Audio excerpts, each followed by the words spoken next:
Hello, Tim from Fairplay now on the 26th of June 2023.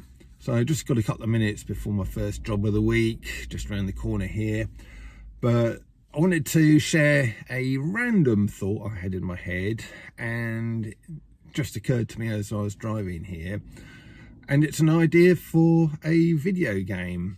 Now, I'm not much of a gamer, never really been into it that much, apart from the odd little go here and there. But I've got a really good idea for one, and it's a driving themed one, which seems to be very popular.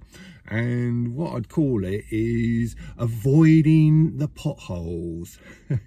So there you'd be sort of on the screen controlling your little car, and you're avoiding all sorts of hazards on the road, like parked cars and all of the rest of it, and also potholes. And the way I'd have it is, for every 100 yards you can drive down the road without hitting a pothole, you get a set amount of points added to your score. And conversely, for every pothole you hit, you get deducted points. So let's say you lose 10 points for a small pothole and 20 points for a big pothole.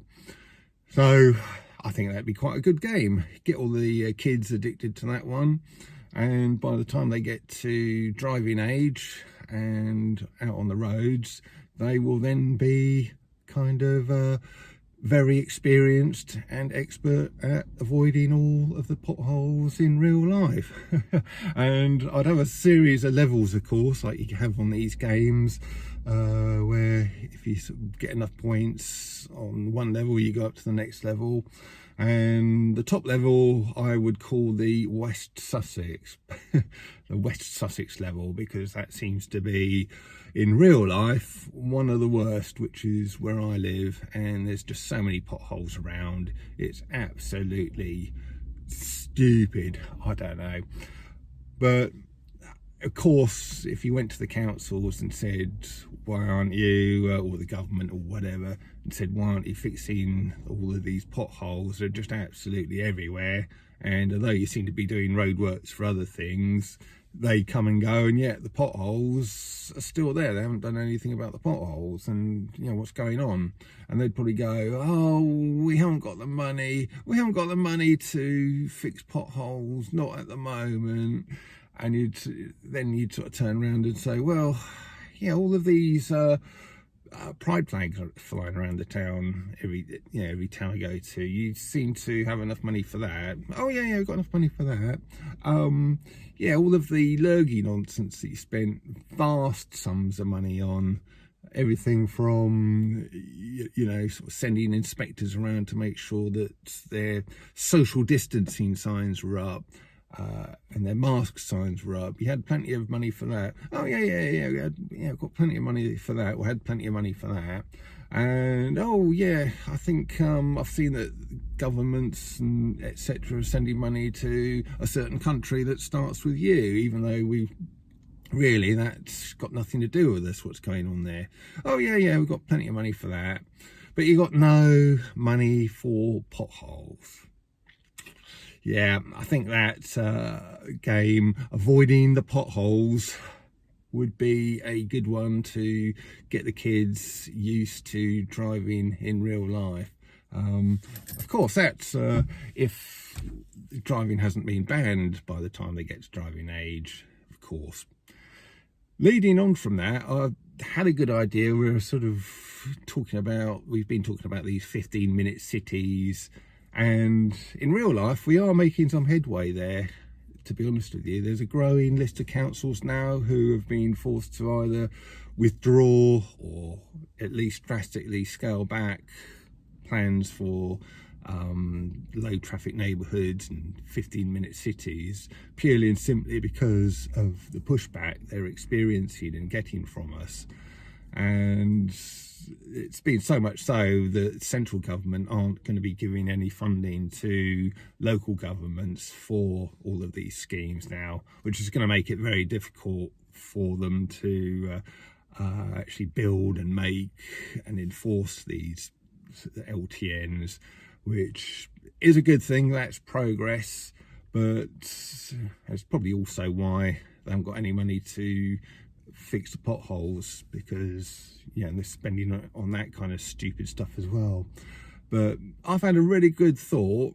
If we we won't do, but if we did lose the fight and we get 15-minute cities, low traffic neighborhoods, etc., all over the place, I've got a very good idea. The answer would be one of these things. A caravan.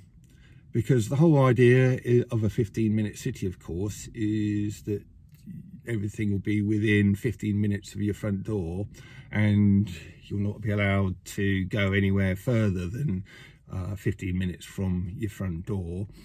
And therefore that's how you'd be compliant with the whole 15-minute city idea.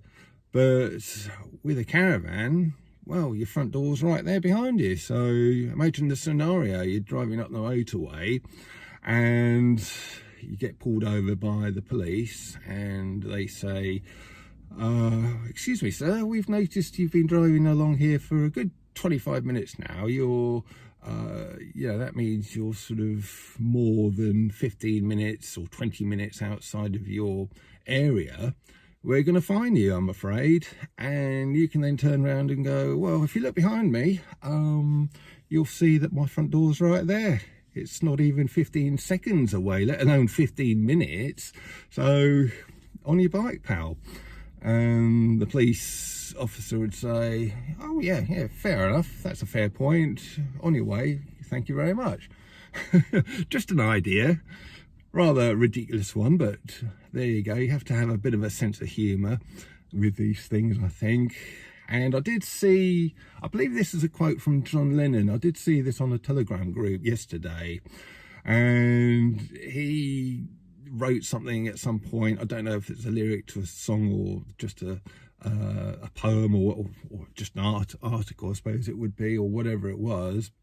But basically he was saying, when you're fighting the powers that shouldn't be, you never ever resort to violence. I know I get comments and people saying, both here and also on Telegram groups, that that's a course of action people should take, but I've never been for that myself. And this quote by John Lennon really summed it up. He basically said that as soon as you resort to violence, you're in a place that the powers that shouldn't be want you to be, because they understand violence and they understand how to counter it. But what they don't understand is non-violence and humour. So that is the way what we need to stick to. I've always been an adherent of that, and never any kind of proponent of any kind of violence whatsoever. And it's a very good point. As soon as we if we ever did resort to violence, which I wouldn't have any sort of party with anyway, then we've lost. But as long as we carry on with non-violence and humour, like my little caravan thing there, they can't deal with that. They can't handle it. They can't deal with it. And that is the way we will win. Okay, right, I've finished that job. Not a bad job, actually, just doing a load of electrics in a garage. So all nice and easy, went smoothly, and all's good there. Suffering a little bit from the old hay fever. It's my season now, normally starts beginning of June to about mid-July. So to be fair, I haven't had too much of it so far, but I'm feeling it today. So if I'm a bit red-eyed and sniffly and snuffly, that's why. So a bit of news that I bet you won't hear from anyone else, certainly not from the mainstream media who love the old doom and gloom, and probably not from pretty much anyone else in the alternative media either. And that is, I filled this vehicle up here a few days ago, and I get the best part of 500 miles to a tank full out of this thing. It's superbly economical. So it means I don't have to go to fuel stations very often, but I went the other day and I saw that diesel, which this thing takes, is around about £1.40 a litre, £1.40. Petrol's around £1.30 or so a litre, which is actually pretty much back to where we were before the whole Ukraine nonsense kicked off. Just a little bit higher than before the nonsense in September 2021. You remember all of those fuel shortages, which they used as an excuse to bump the prices up a little bit on the fuel. And then when Ukraine came along, they used that as another excuse to really bump it up. So we're back to where we started before Ukraine, and probably about 10p a litre off where we were before the other nonsense as well. But it is going down, heading down in the right direction. And also, it's not just diesel and petrol, it's kind of gas and electricity as well. That's on its way down. I got this through from my energy supplier the other day, and that is also on its way down as well by the looks of it. But who else tells you this kind of news? All right, you might think, well, it's not really news. I go to the petrol station and I know how much the fuel costs, and I get my bills through and I know how much that costs, and I've seen they're going down. Well, it kind of is news, because you could say that when they're going up, but everyone's very keen to tell you when the sort of fuel prices are sort of headed up sharply. You know, you don't hear the end of it, do you? Yeah, it just shows you, doesn't it? Anyone who reports on the news, they just love the old doom and gloom, don't they? And I'm afraid to say that other people in the alternative media are kind of almost as bad on that as, you know, people who report on, you know, the mainstream media, who love to report on the kind of doom and gloom. So I thought I'd just be a bit different and give you a bit of good news, and yeah, just say I filled this thing up, and it cost me about, I think, £55 to fill it up, whereas it was costing me about £70 before, £65-70. So that's a few quid back in my pocket, and I'm not going to grumble at that. So, well, I will grumble if it then starts heading back up, and I suppose I could still grumble because it's still not low enough.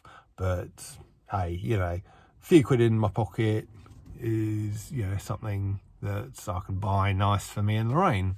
And on that happy note, I'm going to leave it. Back soon. Tim from Fair Play Now. Thanks for watching.